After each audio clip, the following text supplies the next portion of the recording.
อันนี้เฮาก็คงสิเข้าใจกันดีแล้วในเรื่องว่าผู้ที่จะรักษาความร่มเย็นเป็นสุขให้แก่ประชาชน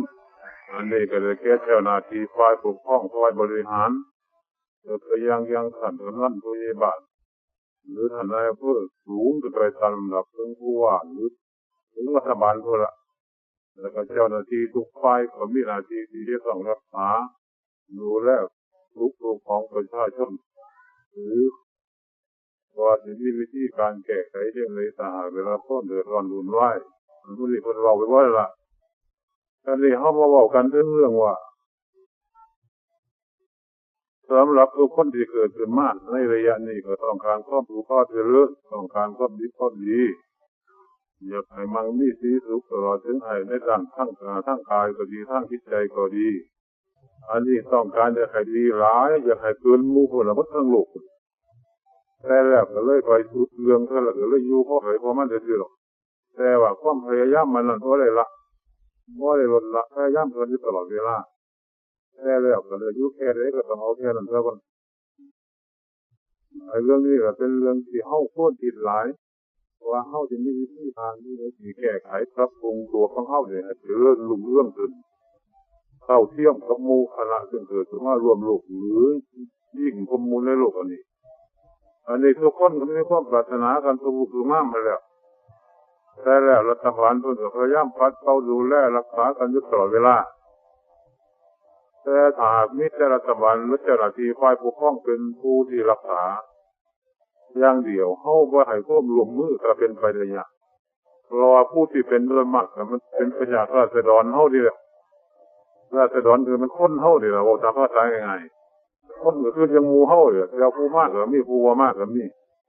ซึ่งข้อเรื่องเกิดขึ้นในตัวเจ้าของเองในครอบครัวเจ้าของเองหรือแค่ว่าเกิดขึ้นในบ้านในเมืองตลอดจนถึงประเทศชาติมันก็ขยายวงกว้างออกไปจากคนหนึ่งจุดหนึ่งคล้ายๆกับไฟเฮานี่แหละไฟนี่ก็เกิดจากลูกไม่กี่ไฟลูกเดียวเท่านั้นแหละแต่มันสามารถที่จะใหม่บ้านใหม่เมืองใหม่ไปหมดนี่ได้ใหม่หมดเพราะว่าเขามีหน้าที่ใหม่ได้เป็นลักษณะของความฮอดอันนี้ฉันได้ก็ดีในเรื่องเหตุก็ดีซึ่งเกิดจากจิตใจของเฮาอันนี้เริ่มแรกก็ต้องเดือดร้อนเจ้าของเองซะก่อนต่อไปก็ค่อยขยายวงกว้างเรื่อยๆไปเลยจนถึงประเทศชาติบ้านเมืองฉะนั้นลักษณะความฮอดหรือความพอดีซึ่งเกิดขึ้นในจิตใจของเฮาแต่ทุกคนก็คงสิรู้จักกันดีที่เคยฮอดมาแล้วแน่ผู้คนผู้ใดก็ฮอดอยู่ผู้เดียวก็มีผู้อื่นว่าแน่เหย่าแน่ว่านั่นนี่หรือได้ยินข่าวเขาว่าเนี่ยก็ฮอดอื่นก็มีตาเห็นก็ฮอดหูได้ยินก็ฮอด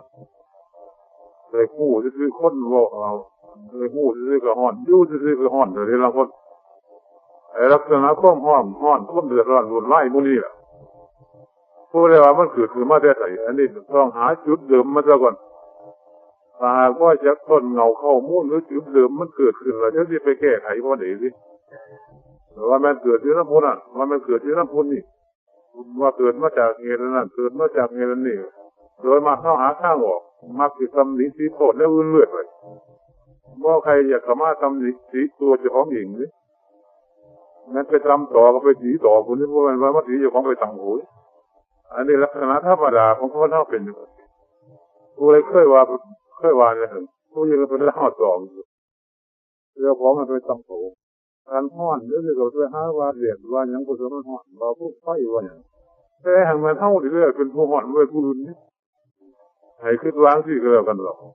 แต่ละเรื่องมันสิเกิดขึ้นในด้านภายในนี่แม่นอันใดผู้ใดเป็นผู้เฮาเว้าเฮาเป็นผู้พาเว้าพาว่าอยู่พาให้เฮามีจิตใจคิดไปในทางบ่ดีจนแสดงออกทางกายทางวาจาเดือดร้อนคนอื่นและเดือดร้อนประเทศชาติบ้านเมืองอันนี้เป็นจุดหมายปลายทางว่าเราสิค้นคว้าให้เห็นต้นเหตุของมันและทุกคนที่มานี่ก็คงสิมีความฮ้อนอยู่แน่บ่หน่อยก็หลายล่ะฮ้อนอยู่ในนั้นหั่นแหละให้ตอบมึงเด้อว่าผู้ใดฮ้อนอีหยังคันบ่มีแน่จังว่ามันสิอยู่เป็นบ่คนเฮาแม่นผู้ที่เป็นเจ้าฟ้ามหากษัตริย์ก็ตามผู้ที่น้อยๆใหญ่ๆมีเงินมีทองเป็นเศรษฐีก็บดีหรือมหาเศรษฐีก็ตามที่มักที่นี่พวกฮ้อนเกิดขึ้นข้อเชื่ออยู่ข้างในหั่นแหละ แม้ได้สมความมุ่งมั่นปรารถนาได้สมมติผลว่าเจ้าของต้องการแล้วก็ยังมีความอ่อนอยู่อันนี้เอาซ่อมเบื้องเรื่องซ่อมเบื้องคิดใจของแต่ละท่านและคนหรือพวกที่เข้าใจกันหลอกหาผู้ใดสังเกตเบื้องผู้ใดว่าไอ้ความห่อนจุดห่อนเนี่ยมันเกิดขึ้นมาจากใสผู้ใดไปขีดกับไฟใสผู้ใดไปคอไฟขึ้นมองเลยหากเห็นมองนี่แล้วเพราะยากที่แก้ไขข้อมูลง่ายๆท่านว่าเห็นมองนี่ยากรวดนี่ให้เข้าน้อมเขามาหาตัวเข้าสะกอนเอาตัวเข้าเดี๋ยวเป็นมาตรฐานหรือเป็นตัวเหตุตัวง่ายเป็นตัวดั้งเดิมว่ามันจะเกิดขึ้นมาได้รูปเลยวิธีเลยไอ้เรื่องนี้พระพุทธเจ้าหรือพระพุทธองค์ซึ่งเป็นเจ้าของพระศาสนาคนในแนะนำประกาศศาสนาธรรมมาแล้วจักก็เลยสมัยมาแล้วแต่ยังพ่อสอก็2,500 กว่าปีมาแล้วพระเจ้าองค์คนอื่นอีกจักก็เลยตัวพระพุทธเจ้าแต่ล้วนแต่มาประกาศให้แก้ความห่อนตัวเดียวเท่านี้แก้นี่เพิ่นจัดว่าเป็นสัจธรรมเป็นของนี่ประจำอยู่ในชีวิตของมนุษย์และสัตว์ทั่วไปหากยังบ่ประพฤติปฏิบัติให้รู้เรื่องของความห่อนนั้นซะก่อนถ้าหากเขาหัวใจความห่อนนั้นว่าอย่างที่นั่นเราหาวิธีการแก้ไขได้หรอกแต่สำคัญบ่หัวใจเรื่องในที่ปัญหามันด้วยควบบ่พ่อกับบ่พ่อจักเสือกควบเดือดร้อนบุญไหวเดี๋ยวเอาล่ะผู้ใดว่าทุ่งๆซ้ำๆมักสิไปทางบ่แม่นหลดไอ้ความห่อนเนี่ยกันยกตัวอย่างง่ายๆที่ว่าฟังตัวอย่างเนาะย่างไก่เฮาอยู่ธรรมดาจังซี่แต่ว่ามันใช่แน่ล่ะหากไปถูกอารมณ์มาทางบ่ดีแน่จังน้อยสูงๆต่ำๆถึงมาทางหูหรือมาทางตาก็ตามเขาแสดงอาการต่างๆสิเป็นเหตุที่ว่าพอใจของเฮาอันนี้คนที่จะห่อนกันโดยนี่ผู้ได้เคยเลยเป็นจักเทื่อนี่เขาด่าเนี่ยเขาว่ารูปนั้นมีที่นี่พึ่งฟังกันมาเลยคนอาจจะนึงว่าปากไม่อยากขั้นตัวนี้มันพับหัวแบบนี้หัวใจนี่บังคับฉีดเลือดแดงก็ทั้งหน้าทั้งตัวเลยนี่ก็แสดงว่าคนขึ้นถึงเกียรติเลยถึงแบบนั้นถึงชุดขีดถึงขีดแดงเลยวันอันนี้เกิดขึ้นมาได้ใส่ให้สังเกตบ้างเนี่ยเขาว่าอยู่ไกลๆพูดละแล้วทำมาหอดผู้เข้าฟังทีละมันเป็นอย่างว่าเป็นอย่างนั้นแต่เพียงว่าไปหอดผู้เขาว่าเขายังเป็นผู้ว่าเองอยู่ไกลๆหูเขาวันเขาอยู่ไกลๆเลยยิ่งละหอดขึ้นหลดนี่ปัญหาว่าเท่าที่แก้ไขวันที่สังเกตเบื้องอาการของมันซึ่งแสดงออกหรือรัศมีของมันมุ่งซ่านเรามาในด้านภายนอก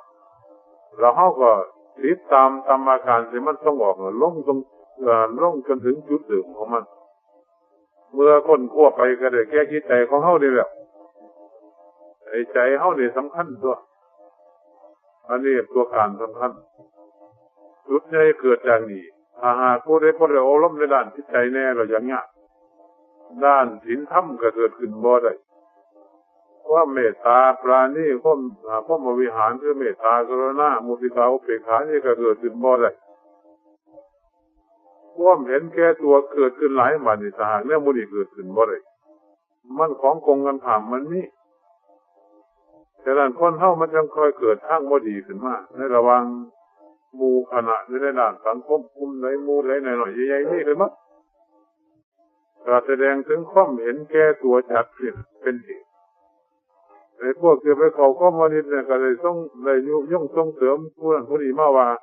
กะหวังที่จะอยากได้ลาภได้รวยน้ำเขาได้อยากได้ซื้อได้เสียงได้ยศได้ศักดิ์เนี่ยหรืออยากได้เงินหลายๆไปทำเล่านี่คือท่านร้องผู้ว่าคนว่านะครับคนทุกจนละมักหลงนายปันนะคนหาทางที่อยากได้เนี่ยคนห่อนอยู่ว่าเขาว่าเขาที่มาแก้ทุกแก้ห่อนให้เราแลนน้ำเขาหลุดแต่ว่าบ่ได้คำนึงถึงเหตุผลว่าจะจริงหรือว่าจริงแค่ไหนโดยมากมักจะหันไปสั่นนี่แต่เรื่องพวกนี้เขาต้องอาศัยการพิจารณาในอาการของจิตใจของเขาตามหลักพุทธศาสนาคนสอนว่าให้พิจารณาถึงด้านจิตใจของตนเดี๋ยวนี้จิตใจเขาเนี่ยบ่ได้ดูดดื่มรสของอาหารบ่ได้กินอาหารแต่เกลือมาเลี้ยงถึงแต่ธาตุข้างนอกคือดินน้ำไฟลมที่เรียกว่าร่างกายหาอาหารมาเลี้ยงร่างกายเลยจักก็เลยแล้วมารักษาปกปักรักษาดูแลอยู่ในด้านเครื่องแต่งตนแต่งตัวเครื่องประดับประดาร้อยอันพันอย่างของนี่ค่ามีราคาผู้ใดมีเงินหลายซื้อหลาย เอามาประดับคนดีคนหนึ่งตัวในร่างกายตนในด้านยารักษาโรควัฏยานี่หน่อยนี่หลายเอาบ่มีกันหลายซื้อของแพงๆก็ยังมีทั้งประเทศนอกก็มีในด้านการอยู่การกินอาหารพื้นบ้านสิคนว่าใครมักกว่าในดอกของที่พิเศษขึ้นมาบุญทั้งจากนอกจากหน้าหรืออาหารไทยกินฝรั่งยังแล้วแต่ดอกผู้ใดมีกันหลายเบิดหลายเอามาบำรุงเลี้ยงร่างกายก่อนนี่ดิ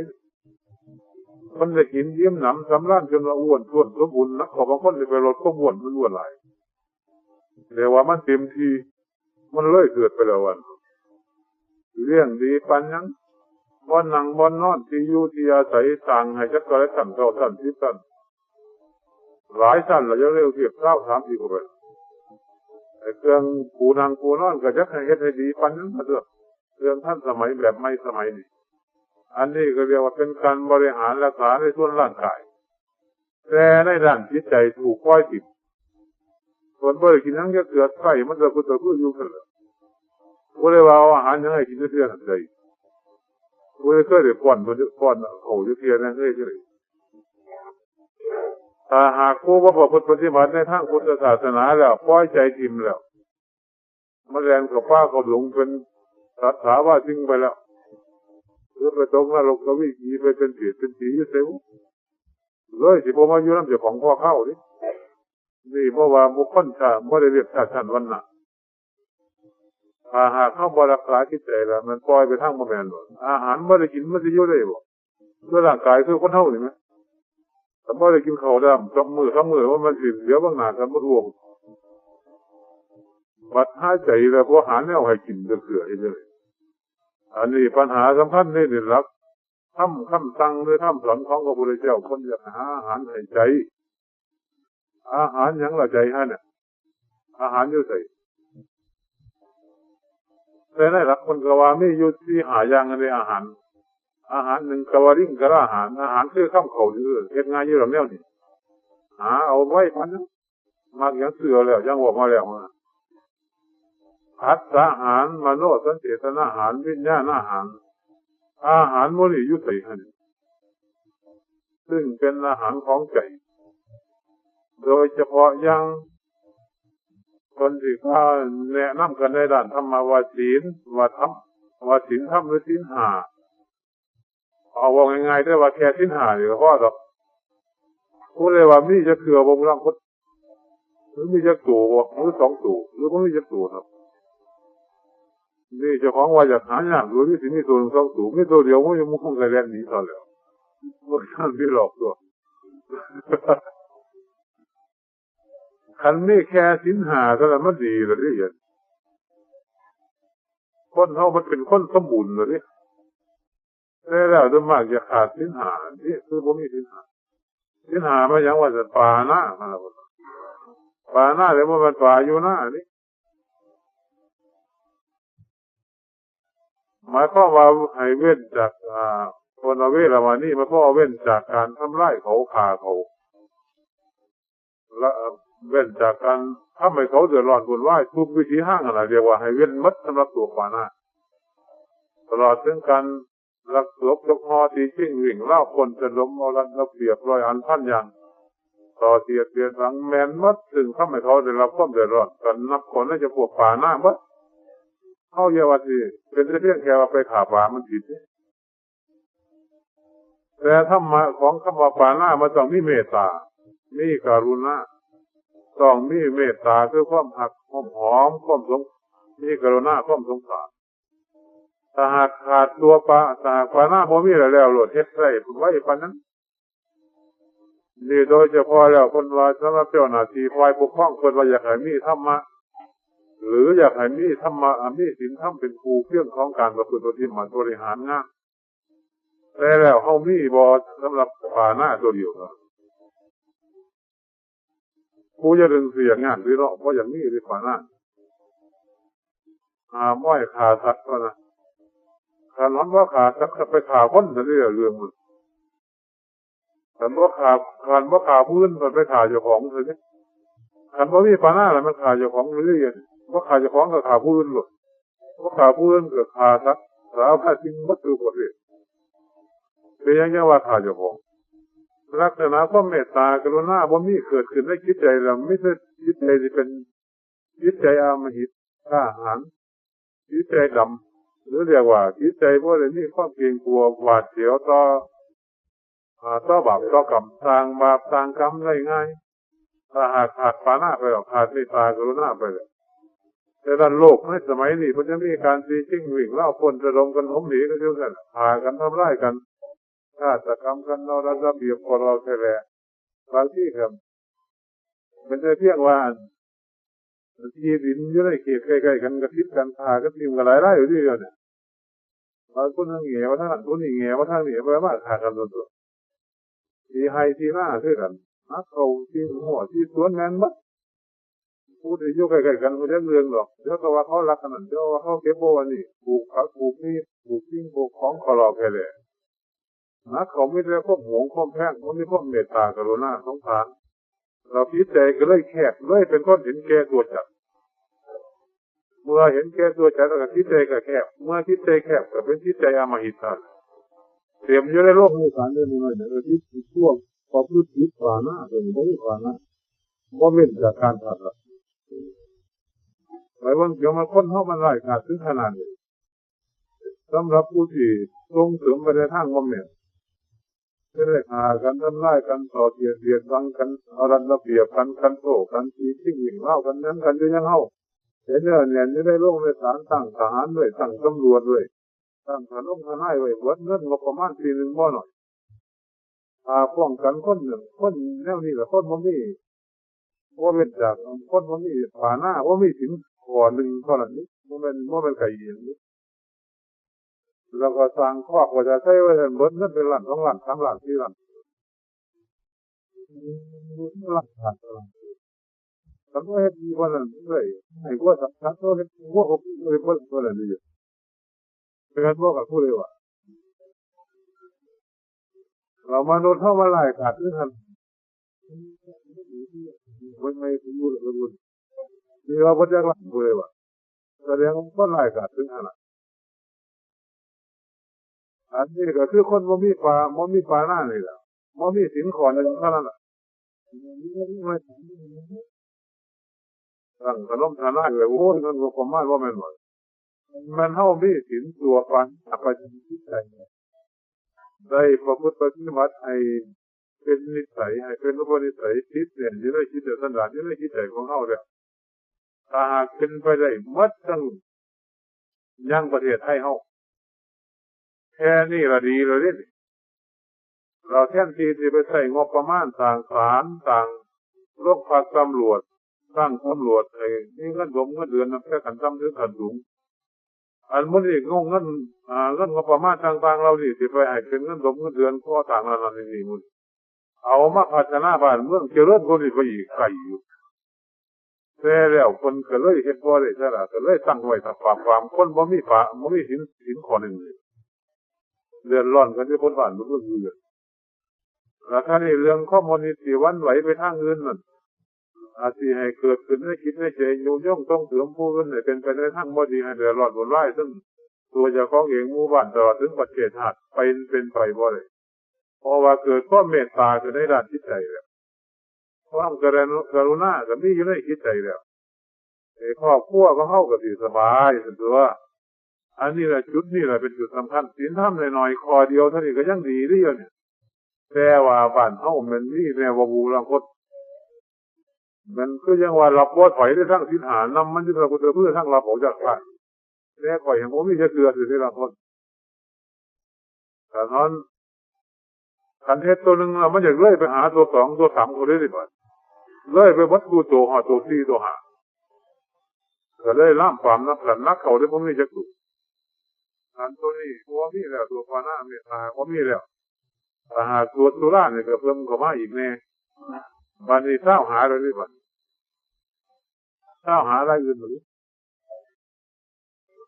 ทั้งที่รัฐบาลเพิ่นก็ห้ามและก็หาคนนั่งเฮ็ดอยู่ซั่นน่ะโรงงานกันสุรายังบางอีกคันแต่แล้วคนก็บ่อยากให้คนกินเลยเพื่อสิไปทำลายคนอื่นเฮ็ดเพื่อเป็นยาซื่อๆแต่ก็รายได้บ่หลายว่าบ่ได้รับปีนึงแต่ก็หังเลิกบ่ได้เฮ็ดคันเลิกคนนี้บ่สิไปใช้กันจังละบาดละเมื่อประเทศสิหลายสิยุ่งอยู่ล่ะ ผู้อยากกินก็กินซื้อเอาซะก็แล้วหรอก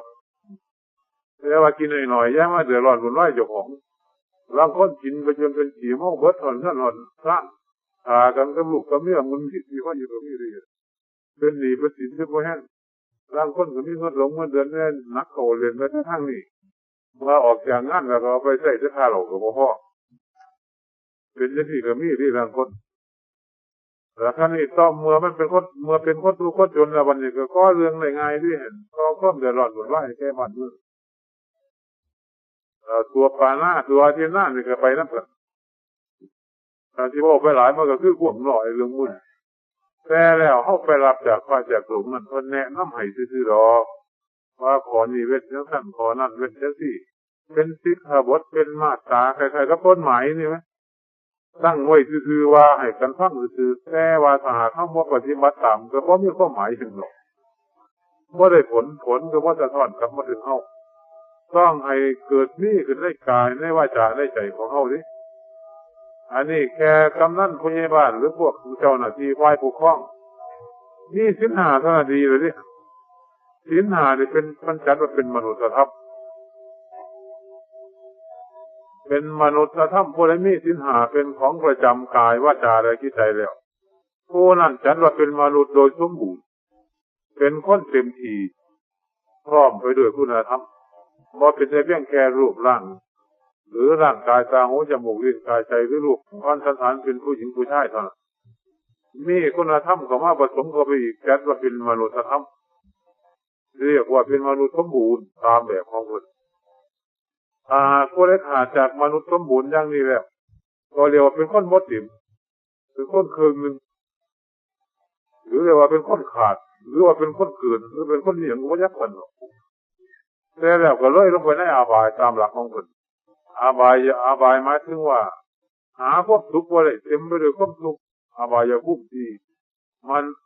เกิดสัตว์นรกหนึ่งเปรตหนึ่งอสุรกายหนึ่งกำเนิดสัตว์เดรัจฉานหนึ่งอันนี้ไปได้ง่ายแต่ทั้งที่มีรูปร่างเป็นมนุษย์อยู่นี่แล้วแต่แล้วการกระทำหรือปฏิกิริยาในด้านจิตใจหรือความประพฤติปฏิบัติเลยไปเป็นจำพวกอบายภูมิไปเป็นสัตว์นรกแน่ไปเป็นเปรตแน่ไปเป็นอสุรกายแน่ไปเป็นสัตว์เดรัจฉานแน่แต่ตัวเราห้ามซ่อมเมืองว่าเป็นสัตว์เดรัจฉานนี่เป็นยังไงให้ซ่อมเมืองเรือซ่อมเมืองมั่วหรือว่าขอให้เราจังพวกสุนัขพวกหมาเขาอื่นว่านี่พวกมุ่นนี่นะเห็นแก่ตัวเนี่ยอยู่ดิแค่ว่าด้วยเนาะแต่ล่องนี่หมาที่หลายๆตัวล่องย้อนปันเขาให้แค่ก่อนมึงรู้ตัวนี้จะได้กินผู้เลยวะเพราะมันคือนำกระโดดผมก็จะเลย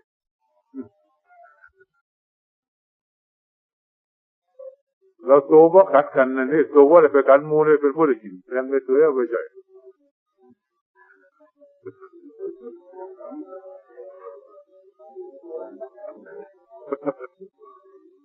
อันนี้ตามเห็นเราว่าหมาบ้านลื้อสิเป็นยังไงผู้เจ้าของเห็นได้ทันหรอวะ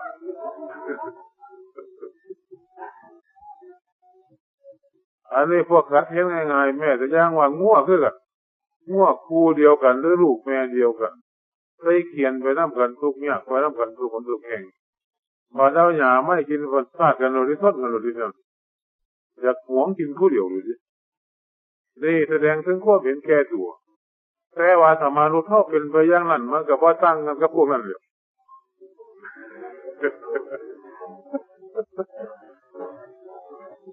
งั้นบอกกันกล้วย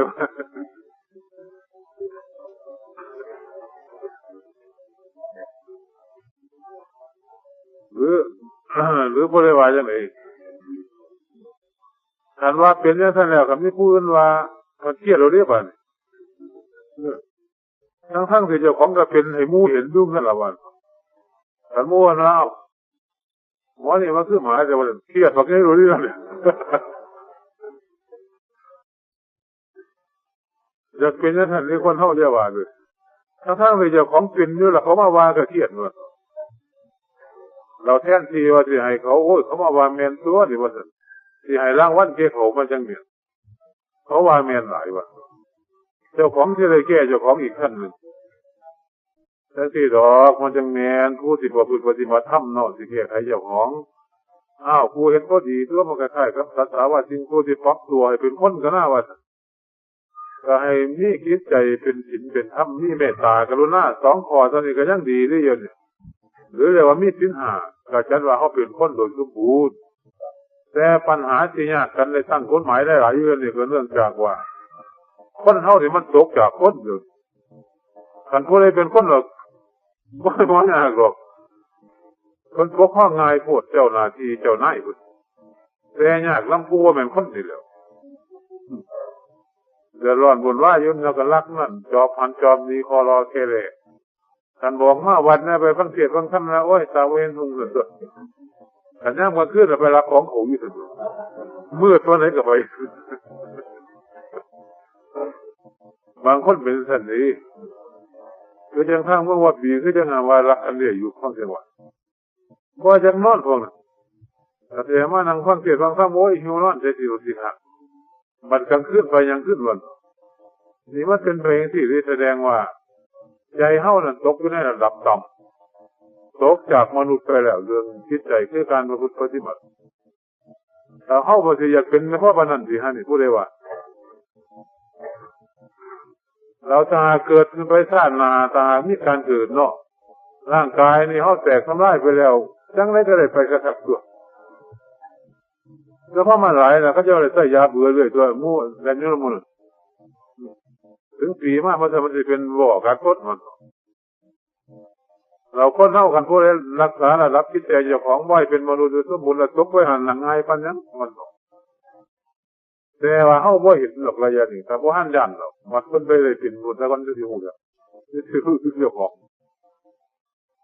อันนี้ล่ะในหลักธรรมะคำสั่งคำสอนของพระพุทธเจ้าคนนี้มหากรุณาเมตตาสงสารแก่มนุษย์เท่าหลายคนได้วางหลักธรรมไว้อยากให้เฮาประพฤติปฏิบัติเอาเรากายพากันเฮ็ดเอาแน่ผู้ใดตกไปในทางต่ำจังว่าแล้วรักษาฐานะเจ้าของให้มันได้ในฐานะว่าเป็นมนุษย์บ่ว่าผู้ใดบ่ได้เลือกชาติชั้นวรรณะถ้าหากว่าเป็นคนโดยสมบูรณ์แล้วบ่มีทางหรอกบ่มีหวังที่จะเดินไปในทางถูกนี่แต่ลงทางต่ำเลยไปการลงไปหันหลายตัวพระเจ้าฤทธิ์สิริโมกขึ้นมาเป็นคนเรียกว่าสิริโมกคือว่าไงเด้อบางที่100ตัวพระเจ้าสิริมาสมมุติแผ่นดินสูงเงินจัก100โยชน์สิริมาสมมุติเราลืมที่ตัวนั้นนั่นในฐานะที่เฮาเกิดมาเป็นมนุษย์สมบูรณ์บริบูรณ์สามารถสิสร้างคุณงามความดีให้เกิดขึ้นในกายวาจาในจิตใจของเฮาได้ทุกระยะมีสิทธิ์เต็มที่ก็ได้คิดในบทหมายว่าคนแห่งยิ่งส่งเสริมสร้างมีสินทรัพย์แต่แล้วมนุษย์เฮาบ่อยากมักคนเฮาก็บ่มักบางคนมันเราเลยอยากไปทำลายเจ้าของนี่เรียกว่าทำลายตัวเจ้าของหรือฆ่าตัวฆ่าเจ้าของทางออกหรือฆ่าเจ้าของทางตรงขุดหลุมฝังเจ้าของหรือก่อไฟเผาเจ้าของว่าไงถ้าผู้ใดยินดีในฐานะที่ทำจิตใจให้เป็นคนต่ำทำจิตใจให้ต่ำจนกลายตกในอบายภูมิทั้ง4อย่างที่กล่าวแล้วเราเฮาผู้ใดก็อยากดีผู้คนอย่างที่ว่ามาแล้วข้างต้นท่านอยากดีก็ต้องปรับตัวเข้ามาเป็นมนุษย์โดยสมบูรณ์ซะก่อนเมื่อมาเป็นมนุษย์โดยสมบูรณ์แล้วสามารถที่จะประพฤติปฏิบัติสร้างเอามาเอาผลหรือสร้างเอาคุณงามความดีได้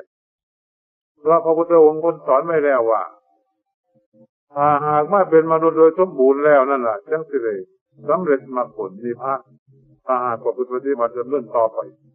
ถ้าผู้ว่าเป็นมนุษย์นั้นฉันว่าเป็นอภปสัตว์ก็ไม่โอกาสต้องตกในอบายเรื่อยไปจนกลัวที่จะคุณขึ้นมาเป็นมนุษย์ซะก่อนยังสิจัดก็ในระดับว่าที่เดินไปสู่ธรรมะขั้นสูงเลยมันวางกันเนี่ยคล้ายๆก็ว่าทั้งโลกเขานิยมกันไอ้พวกคนต่างดาวถ้าหากว่ามาโอนธาตุเป็นไทยโดยสมบูรณ์แล้วแต่จะเราเป็นคนต่างดาวอยู่เรื่อยไปหรือว่าเป็นอะไรนี่ถ้าสิว่ากันไปตามกฎหมายบ้านเมืองคนว่ากันไปแม้นเจ้าสิมาวัดมาว่ามาทำบุญทำทานว่าเป็นคนไทยว่าใช้ชื่อว่ายังกระตามไปก็แต่เราเป็นคนต่างดาวอยู่เรื่อยไปเพราะว่ากฎหมายว่านี่เทียบง่ายๆนี่ชั้นใดก็ดีเรื่องที่เป็นมนุษย์โดยสมบูรณ์แม้นที่ไม่รูปร่างเป็นมนุษย์ตาหูจมูกลิ้นกายใจครบครันบริบูรณ์วัฒนาการ32เป็นอิทธิลักษณะที่เรียกว่าเป็นผู้ยิ่งเป็นผู้ชายลักษณะเป็นผู้ชาย ถ้าหากว่าการประพฤติปฏิบัติหรือคิดใจอยู่ในทางต่ำอยู่แล้วถ้าฉันว่าเป็นมนุษย์โดยสมบูรณ์บ่ได้นี่พูดถึงเรื่องหลักภายในหรือเรียกว่าหลักธรรมะก็เลยฉันว่าเป็นคนบ่แม่นทุกท่านแล้วฉะนั้นเพิ่นยังเอาไปขังไว้ให้แล้วเขียนใส่หลังทำตัวแต่ก่อนนักโทษก็ว่าหรือว่าอย่างนั้นได้สิว่ากันไปแล้วเอาขังไว้อันนี้อะไรใส่มันเป็นพุทธพืชรู้มองนั้นมองนี่หลายต่อบางขวงแน่ลาดเน่าแน่ใส่แน่นี่ตะคนตะแคงทุกจังหวัดนี่จะขังผู้ว่ามีศีลหาตัวเดียวมันมีศีลหานี่ทั้งนั้นละหรือผู้ที่คิดใจต่ำทั้งนั้นละเราผู้ใดอยากไปยังท่านแน่ละฮะนี่ว่ามักแต่ว่าห่างเหตุอยู่ว่าเท่าก็ได้อยู่ว่าเท่านี่ก็บ่มักเลยนี่เอาพี่หน้าพวกนี้ดื้อผู้ใดก็ได้อยากดีอยากแท้แต่ส่วนร่างกายเฮาหามาให้กินดีบัดนี้อยากสิว่ามาแล้วมัดใจน่ะมันไปค้ำบนลงไปทั้งค้ำลงให้เราหน้าลกครับค้ำลงไปเป็นสัตว์ตกในอบายแล้วก็นาสงสารตัวพระพุทธเจ้าเพิ่นเมตตาหลายอยากให้เฮาได้ยกฐานะระดับไปสูงขึ้นถ้าหากประพฤติปฏิบัติได้เพียงแค่นี้เรื่องลักษณะของพวกคอมมิวนิสต์จังสิเพิ่นว่าน่ะป้องกันได้ง่ายปานหยังบ่ได้ใช้ปืนจักกระบอกหรอกบ่ได้เสียมือเสียปืนได้โลกจิตใจเฮาบ่ชอบเด้เพราะว่าเขามีเมตตากรุณาสงสารมีความเคารพนอบต่อผู้มีคุณอย่างว่าผู้ที่บริหารในส่วนบ้านเมืองเขาหรืออย่างยกตัวอย่างบ้านก็มีผู้ใหญ่บ้านผู้ช่วยผู้ใหญ่บ้านในตำบลก็มีท่านกำนันมีสารวัตรกำนันมีแพทย์ตำบลนี่อย่างหมดก็เรียกว่าเพิ่นเป็นผู้บริหารรักษาความสุขของหมู่บ้านราษฎรในหมู่บ้านนั้นก็จะต้องแสดงความเคารพเพราะว่าเพิ่นรับภาระใหญ่ภาระส่วนรวมเรื่องมาจากประเทศชาติบ้านเมืองตลอดถึงเจ้านายชั้นสูงไปตามลำดับตลอดจนถึงผู้บริหารรัฐบาลนั่นเพิ่นเป็นผู้ปกครองดูแลความสุขของเฮาสำหรับผู้เพิ่นเฮ็ดดีด้วยล่ะคันผู้เพิ่นเฮ็ดบ่ดีก็บ่เคยคือว่าน่ะเนาะแม่นบ่นี่พูดถึงว่าผู้มีธรรมแล้วก็อาจสิบ่มีธรรมก็ได้คือกันบางคนเนาะแต่ว่าการคือสิบ่เคยมีหรอกเมืองเฮากับบ่แม่นเมืองอื่นว่าเพราะว่าเจ้าหน้าที่เพิ่นเรียนศิลปวิทยามาสอบได้คันได้ชั้นได้ภูมิมาบ่แฮงอะเด้ตลอดถึงปริญญาเพิ่นก็คงสิมีศีลธรรมเต็มที่อยู่แล้วล่ะในส่วนบริหารการปกครองบ้านเมืองผู้น้อยผู้ใหญ่อันใดก็มีความเคารพนอบในผู้บังคับบัญชาชั้นสูงก็ไปตามระดับของเพิ่นแต่เฮาก็ต้องมีความเคารพคือกันนั่นแล้วมีคารวะธรรมมีความเอาใจใส่ดูแลซึ่งกันและกันตลอดจนถึงผู้เฒ่าผู้แก่ผู้ที่เกิดก่อนเฮาก็ต้องมีความเคารพแน่เล็กๆน้อยๆก็ได้ผู้ที่เกิดมาใหญ่รุ่นตลอดจนถึงพระศาสนาถึงมีพระเจ้าประสงค์คนทำงานส่วนร่วมเรียกว่าเป็นการสมทบกันในส่วนประเทศชาติบ้านเมืองคือกันอันนี้พันจัดไว้เป็นกรมหนึ่งเรียกว่ากรมการศาสนาเป็นแผนกหนึ่งที่อบรมให้คนมีศีลธรรมเป็นการช่วยเหลือในการส่วนร่วมคือกันพวกเรานี่กับคนเคารพไปคือกันหมายความว่าผู้ที่มีคุณแก่เขาต้องเคารพไปหมดตลอดจนถึงฟ้าแดดดินลมภูมิกิจวิญญาณก็ตามอย่างที่กล่าวเนี่ยถ้าเข้าจะเคารพผู้ใหญ่ผู้อยู่ในบ้านผู้อยู่เหนือบังคับบัญชาหรือผู้ที่เกิดก่อนผู้ที่มีคุณในส่วนคุณวุฒิโทษชาติวุฒิโทษยังคนว่าไปท่านเคารพจังที่เป็นคนดีหรือที่มีศีลธรรมเข้าจังหวะนาโมเนี่ยการทำบุญทำทานที่ว่าได้เลยมาคือก้าวตั้งนาโมคือก้อนหมดเลยนะโมถ้าแปลตามศัพท์ง่ายๆก็จะแปลว่าก้มอ่อนนอกหรือก้มนอบต่อภูมิคุณแก่เฮาผู้ใหญ่ก็คือพระรัตนตรัยคือพระพุทธศาสนาต่อมาก็เจ้าพระมหากษัตริย์ผู้ที่นี่เจ้าเป็นเจ้าหน้าที่ตัวไปร้องลงมาตามลำดับจนถึงหมู่เฮาแล้วก็ประเทศชาติเป็นหน้าที่ที่เฮาจะต้องรักต้องเคารพนับถือเพราะว่าเฮาอยู่เย็นเป็นทุกข์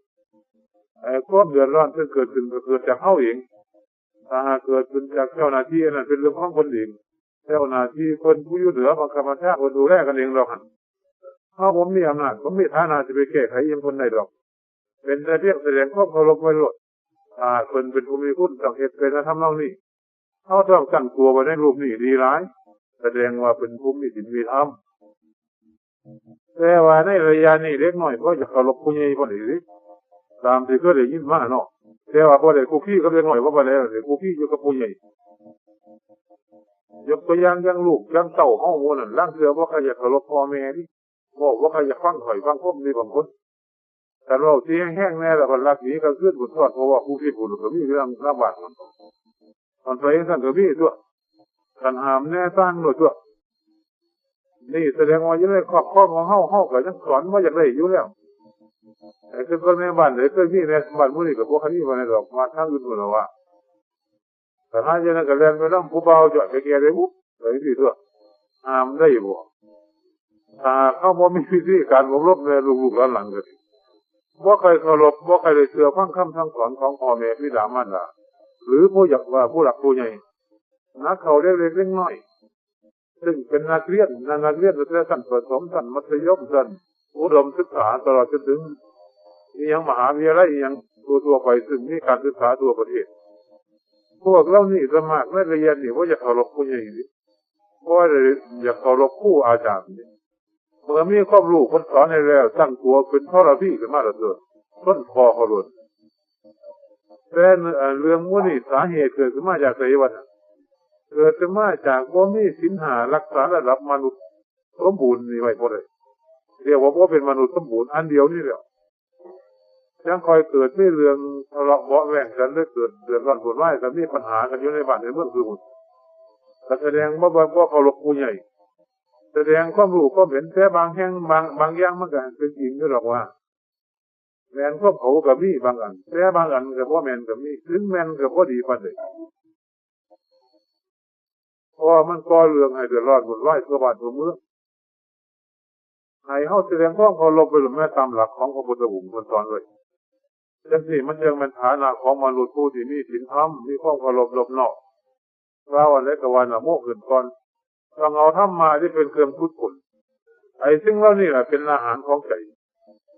ถ้าหากใจว่าได้ดูดดื่มรสของธรรมะเรายากรสไม่เราไปขังไว้มันก็ยังสิขามูอยู่เนี่ยว่าของใครที่มันหายเพราะนั่นตัวมนุษย์เท่านี่ไม่ให้ชอบมึงเลยแต่ว่ามูเฮาน่ะก็คงสิดีอกดีใจละในฐานะสิริมาวัดมาว่าเนี่ยคือสิใจดีเยอะหรอกคือสิเป็นมนุษย์โดยสมบูรณ์ดังที่ว่าแล้วไอ้ล้านศีลห้าหรือมนุษย์ธรรมเนี่ยคงสิมีอยู่ในบ่หน่อยก็หลายหรือบางคนก็อาจสิเต็มที่แต่อีกอย่างหนึ่งก็อยากสิขอเนี่ยอีกไว้จักหน่อยหนึ่งสำหรับพวกกำนันผู้ใหญ่บ้านเขาแต่ว่านี่ว่าเป็นผู้สอนผู้ใหญ่บ้านกำนันนี่ยังหรอกให้เป็นผู้ว่าซื่อๆหรอกบอกให้ฟังหรือว่าเป็นสอนดอกนี่ว่าฟังซื่อๆหรอกเพราะว่านี่ว่าได้เป็นกำนันลำพูนผู้ใหญ่บ้านหรือว่าได้เป็นบอกให้ฟังซื่อๆหรอกเขานั่นเนี่ยแต่เข้าใจว่าเขาเป็นนายเลยให้เข้าใจว่าเป็นคนใช้ของราษฎรแม้นว่าเขาบอกไปสิว่ามันลาเขาผู้ใหญ่บ้านคือยังวางสั้นว่าสิเพราะว่าผู้ใหญ่บ้านเนี่ยก็เป็นลูกบ้านเป็นผู้ตั้งขึ้นอยากให้เป็นผู้รับใช้ในหมู่บ้านนั่นเพราะว่าเป็นผู้มีความสามารถรู้หน้ารู้หลังและมีความรู้ความหลักแน่แล้วก็กำนันก็เป็นหาที่เป็นเกิดขึ้นจากชาวบ้านหรือราษฎรเป็นผู้ตั้งขึ้นทั้งผู้ใหญ่บ้านเนาะเรียกว่าเป็นคนใส่ผู้สำคัญคล้ายๆกับผู้แทนราษฎรนี่ไหมเรียกว่าเป็นคนใส่ราษฎรแมนว่ามองนี่คือผู้ยังมีบุตรเกียรติที่เราเป็นสิวังสิเนาะหมายความว่าราษฎรนี่ว่ามีอะไรมีหน้าที่ในการทำมาอาชีพกันอยู่ทั้งวันทั้งคืนบ่ได้เศร้ามีการค้าการขายกันทำไรไถนาการอุตสาหกรรมการเกษตรกรรมกันยังทุกอย่างหั่นล่ะพวกที่อยู่กับการกับงานบ่มีโอกาสได้ศึกษาหาเรื่องในด้านที่การบ้านการเมืองแต่ว่าได้ตั้งหัวหน้าไปผู้นึงคือผู้ใหญ่บ้านหรือสารวัตรหรือผู้ช่วยผู้ใหญ่บ้านหรือกำนันจังหวัดมาแล้วให้เป็นคนใช้ราษฎรติดต่อในด้านภายในแต่ว่ามันมาใช้สักเกือสักผายยังเราว่าให้บริหารในด้านที่เขาจะบ่ฮู้จักเรื่องมันหรอกคันเฮาสำคัญตัวจังซี่มันดีหลายว่าเป็นเจ้าเป็นนายบางคนก็ว่าตัวเป็นนายหมู่แล้วมันถึงพาจะเรียนแล้วก็ไม่ได้กินสี่มื้อสี่เฮ็ดนั่งก็บ่ได้ก็เลยเดือดร้อนราษฎรแนวนั้นก็ได้ต้องพยายามเอาใจใส่ให้เขาถึงราษฎรคือถึงจิตใจของเขาหั่น ถึงกิริยามารยาทของเขาว่าเขาโคตรเฉยเลยประเทศนี้บ้านนี้เมืองนี้เห็นแนวไหนรูปเลยโคตรเด็กเนี่ยเลยอยู่ที่พันธีหักที่หอมหอยเกลือหลักเสือดอนให้เขาเห็นได้ล่ะหมายก็ว่าเห็นได้เลยที่เห็นให้คนหักเลยให้คนบ่ให้คนทั้งเลยนี่เป็นปัญหาสำคัญถ้าหากคนบ่ทั้งเราดีรวดพูดถ้าหากคนหักเนาะกำนันผู้ใหญ่บ้านผู้ซอยยังสิว่ามาแล้วถ้าเฮ็ดให้ราษฎรหักได้หลายๆแล้วเขาจะใส่ได้เฮ็ดยังไงหรือเขาจะหักตอนละงั้นอยากได้สิตายก็ทำทาว่าอยากได้เขาจะให้ก็เอาแน่วันนี้เป็นสารวัตรเดี๋ยวสิก็ใครอยู่ที่นอกเป็นบ่แนวนี้ก็ง่ายอยู่ที่เจ้าของว่าราษฎรก็สิหักหลายที่กำนันผู้ใหญ่บ้านก็เลยเรียกว่ามีวิหารธรรมเป็นเครื่องอยู่นี่พระบริหารนี่เมตตากรุณามุทิตาอุเบกขานี่ธรรมะของผู้ใหญ่อันนี้เรียกว่าเป็นธรรมะของผู้ใหญ่นี่เมตตามีความหักความหอมไม่ได้เลยเขาที่หักเห็นเลยเขาหักแต่มีความกรุณามีความสงสารแก่เขาช่วยเหลือสนับสนุนเขาเขาที่พ่อจะเห็นได้ทำได้อันนี้เขาก็จะหักนั่นละนี่มีมุทิตาคือความว่างเฉยคือความพ่อยินดีน้ำเขาเห็นดีก็ส่งเสริมสนับสนุนเขาให้เป็นคนดีใครเห็นว่าดีก็ต้องคอยแนะนำเขาเตือนเขาไปทำนั่นผู้เจริญกันเขาเห็นดีแล้วหาทางจีบกันเลยแนวนั้นว่าเป็นมุทิตามีความว่างเฉยก็เป็นกลางให้จิตใจเป็นกลางม้อยเอียงเอียงไปทางดีทางว่าดีต้องปรับปรุงให้เขาได้ธรรมะธรรมโมให้เป็นคนเป็นกลางแต่ที่คนเดียวว่ามีพระมวิหารเป็นธรรมะของผู้ใหญ่เฮ็ดได้ยังที่ราษฎรหากหลายเจ้าของว่าเป็นสารวัตรก็ดีกำนันก็ดีผู้ใหญ่บ้านก็ดีผู้ร้อยผู้ใหญ่บ้านก็ดีถามว่าเรื่องราษฎรได้หลายผู้ใดว่าสิหากว่ากันนี่เป็นเฮ็ดให้ราษฎรหักวันเฮ็ดให้สิหากเลยแต่ว่าราษฎรน่ะที่สนอนใจเรื่องว่าได้ผู้ใช้แล้วบ่ได้เสยอันนั้นแล้วก็สิใช้วัดบ่แม่นอีกที่นั่นก็ได้ต้องให้ฮู้จักฐานะเจ้าของฐานะคนนี้ตัวเรียกว่าการันยูหรือผู้จัดการจากเวลาหมายความว่ากำนันผู้ใหญ่บ้านก็ต้องใช้ลูกบ้านก็ต้องใช้กำนันผู้ใหญ่บ้านต้องเกี่ยวเรื่องกันนะครับคนเรียกว่าเป็นภูมิธรรมะบ้านนั่นเมืองนั่นก็สิเจริญนั่นตัวนี่อยากให้พี่น้ากันที่เราหมู่เฮาจะติดเป็นไปสู่ความเจริญอันนี้ว่าแนะนำในวิธีการนี้ไว้เพื่อเป็นแนวการขึ้นไปเช่นน้อยหนึ่งคือดอกราคานี่ต่อเท่านี้ก็พบที่นี่กิจการงานอย่างอื่นอีก